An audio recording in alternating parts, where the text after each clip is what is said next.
Hello everyone and welcome to Season 2 of Glory Hunter. Now our first season of this challenge went as well as it probably could have done, to be honest. We used a random wheel and we got Lil as our starting team. So, you know, there's not a huge amount you can do with that team, but we did manage to come second in the league and win the French Cup. So we managed to tick off one of the objectives by winning the Cup. And it's always going to be a very, very big challenge to try and topple PSG to get the league title. That was going to be pretty unlikely. Now for Season 2, you may have noticed in the thumbnail and in the title that we're not at Lille anymore. At the end of Season 1, I did have a look around, see what jobs were going, because, like I was saying, we pretty much took Lille as far as we could have done. And obviously they were going to be in the Champions League, but again, Lille aren't really the sort of team that are going to be winning the Champions League. So we had a look at around some job offers, applied for a few jobs, and we'll get right into what happened. So the season started with a contract offer from Manchester United on 43k a week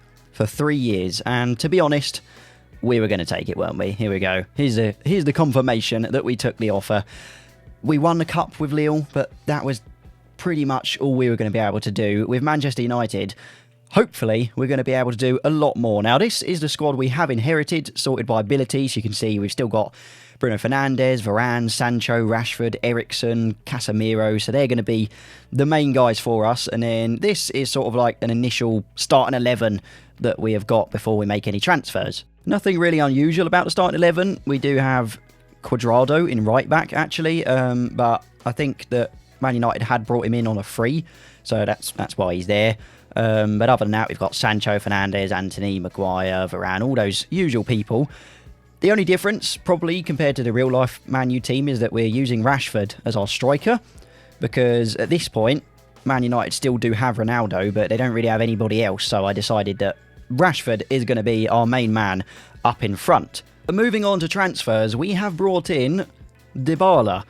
Now, most of you are probably going to wonder why on earth we've done that, but if you look at his technicals, they are amazing. Yes, he's 29, so, you know, he's not going to get any better, but we got him for, I think, 16 million or something like that, so overall, I think a very good deal, and you can see in the squad comparison part that he's a very good backup, and we needed someone that could be a good backup in that area.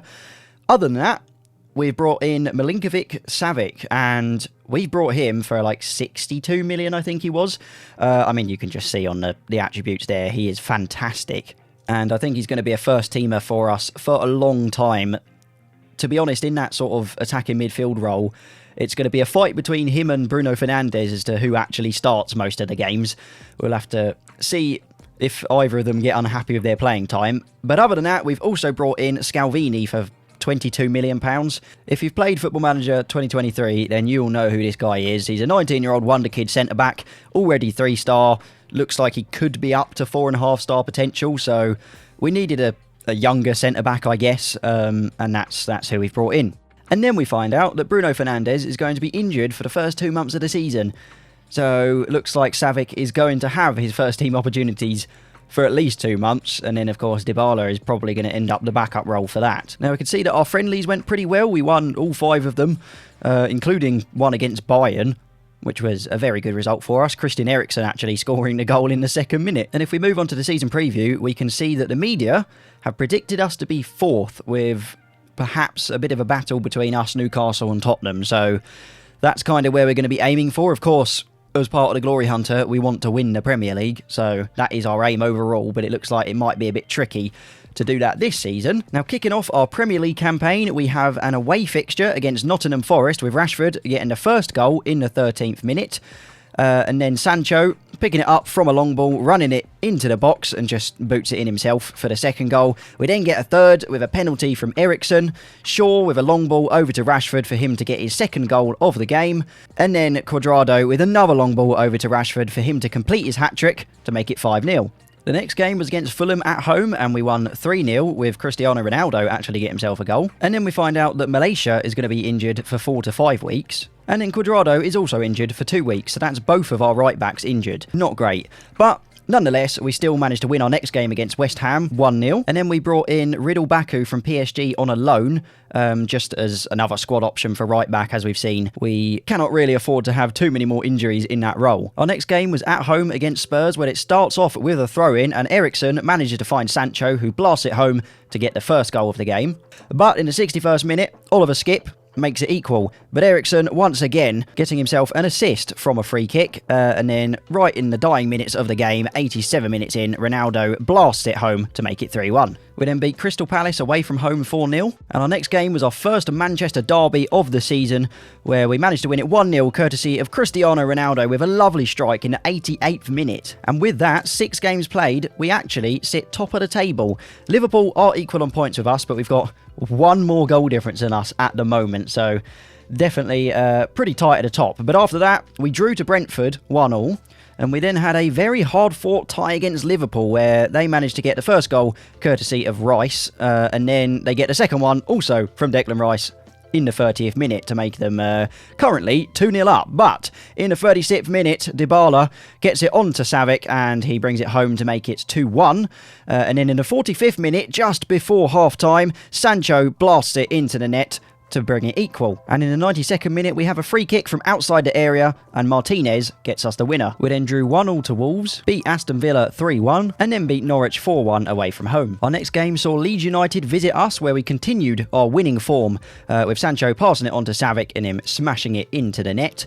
The next goal was from Bruno Fernandes, courtesy of a penalty, and then he gets his second in the 90th minute with a lovely free kick.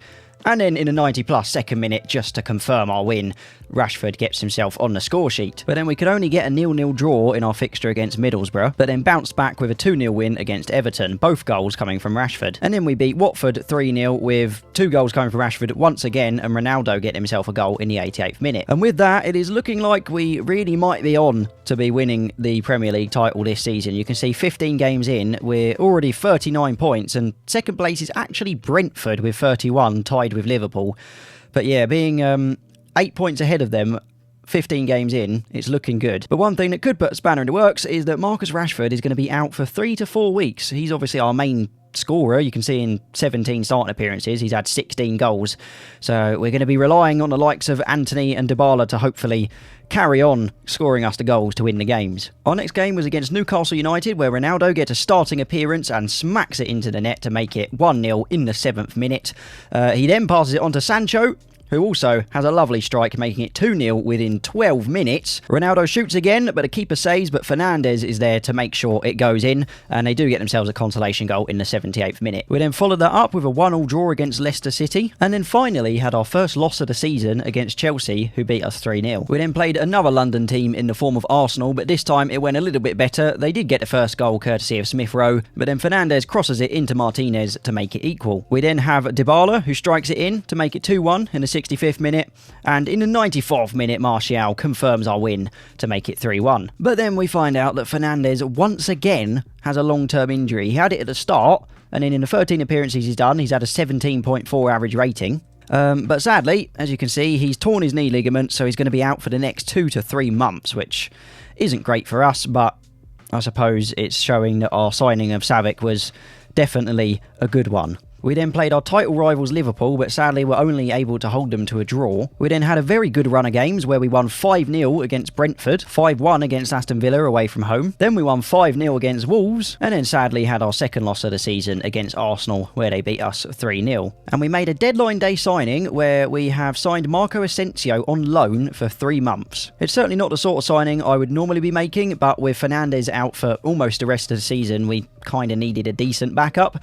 and I mean, on a loan, it's not that bad of an option. He does have an £84 million future fee, or optional future fee, but I find it very unlikely that we'll end up activating that. Our first game of February saw us win 2-1 against Fulham away from home. We then play relegation material Nottingham Forest, where we have a very, very comprehensive win, already 2-0 up by the 25th minute, 3-0 from Sancho, 4-0 from Varane, and then 5-0 from Asensio, chipping it over the keeper.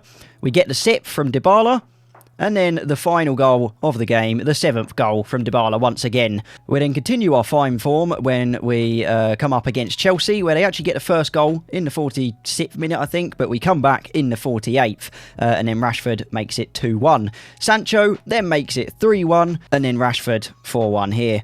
They do manage to get themselves another goal, courtesy of Koulibaly, but it doesn't matter because we've basically already won at this point, and 93 minutes in, Rashford makes it 5. We then beat Leicester City 2-1, and continuing our running streak, we play Newcastle United, where the first goal comes from Sancho, then Rashford in the 17th minute, Rashford again getting himself his second goal of the game, Sancho getting his second goal of the game, and then in the 64th minute, Sancho tries to get his third, but Savic is there to make sure it goes in. And this is the table after that game. 29 games played, 71 points. Liverpool are second, and they're only on 61, so we are definitely right at the top.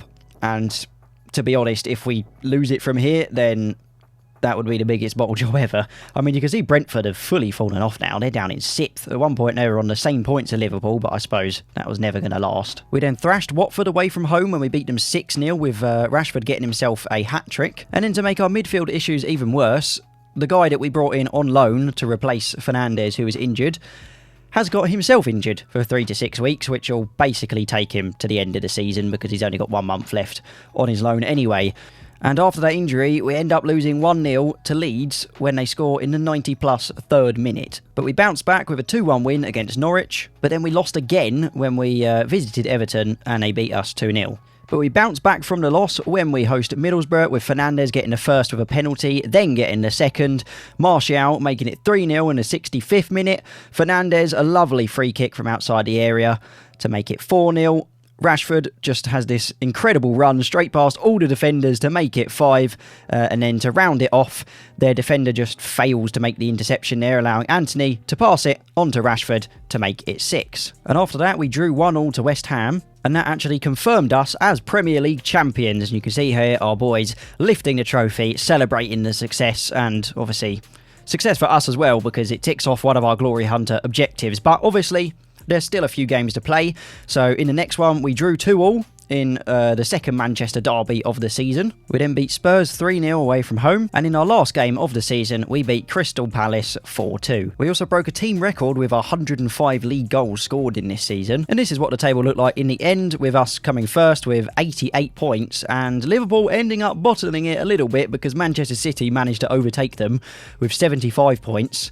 Only by goal difference, actually, because Liverpool were also in 75, and then Arsenal managed to creep their way up there into a Champions League spot, sitting in 4th with 74 points, and then Chelsea had 73 in 5th, so only 2 points separated 2nd to 5th, so very tight for them, but with our 88 points, we pretty much run away with the Premier League title this season. And moving on to the domestic cups, we first had the EFL Cup, which we lost in the 3rd round when we lost on penalties to Norwich City, so we don't talk about that one. And for the cup that actually matters, the FA Cup, we've been drawn against Liverpool. So the first leg of this fixture was a very hard-fought draw against Liverpool.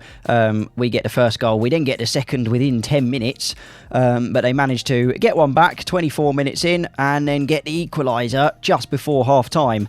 But 60 minutes in, Anthony makes the run, gets it onto Rashford, and that puts us 3-2. But in the 86th minute, they managed to head it in from Darwin Núñez. But the home leg was much, much better for us, as Baku makes a lovely run onto Dybala to make it 1-0 in the 4th minute, 2-0 in the 13th minute, 3-0 by the 26th minute, and then 91 minutes in, Rashford smacks it home to make it 4.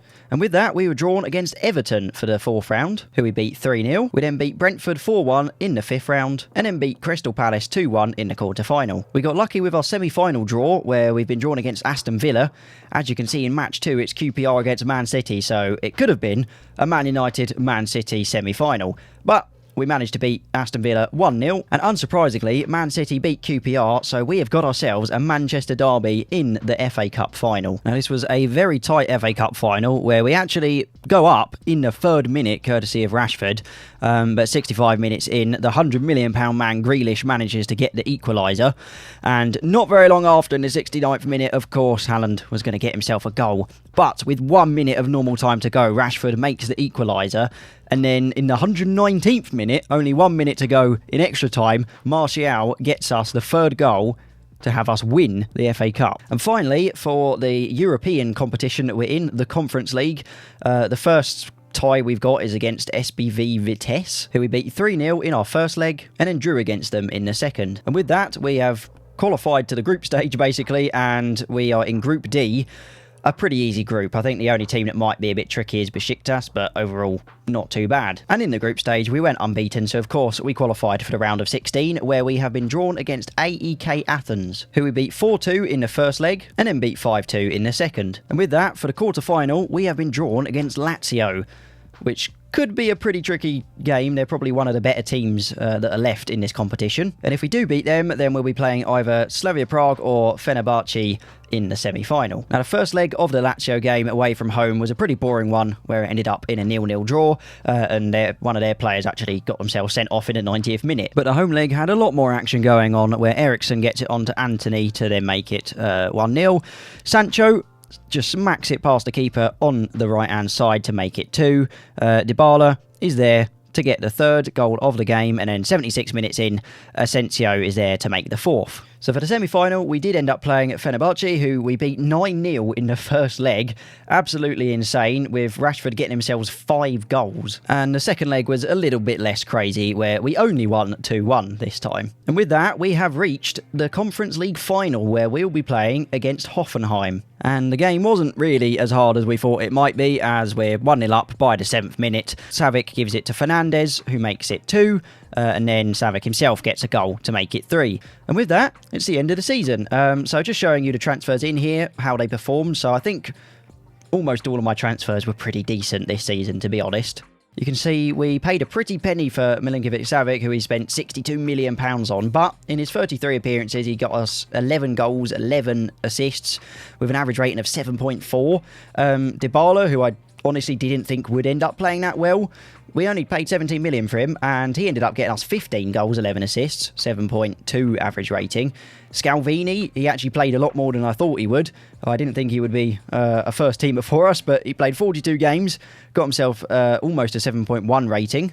And Riddle Baku, our lone right back from PSG, managed to get himself a 7.05 rating in 30 appearances. So maybe at the end of the season, we'll look to bring him in permanently. Who knows? Well, there you have it. A very, very successful season for us. Really couldn't have gone much better, to be honest. We won everything we could have won, really, other than the Carabao Cup. But in terms of Glory Hunter, that doesn't matter. So we won the Premier League, so that's one ticked off. We've won the FA Cup, that's another. And then we won the Conference League, so that is 3 things ticked off of our Glory Hunter objective. Obviously, technically, we've done everything we need to in England. But this is a very, very good team that we've inherited and then added to a little bit of transfers. And we're going to be in the Champions League. And I really do fancy my chances in the Champions League with this team. Realistically, if we have a look at the job offers and something like Barcelona, Real Madrid, PSG comes up, then we might have a look at that, because then, you know, we might be able to tick off the Champions League and one of the other countries. But those sort of jobs are pretty hard to come by. They don't pop up every season, you know, so we're probably going to stick with Man United, but we'll have to see. But other than that, make sure to like, subscribe, comment, all that fantastic stuff, and I'll see you next time.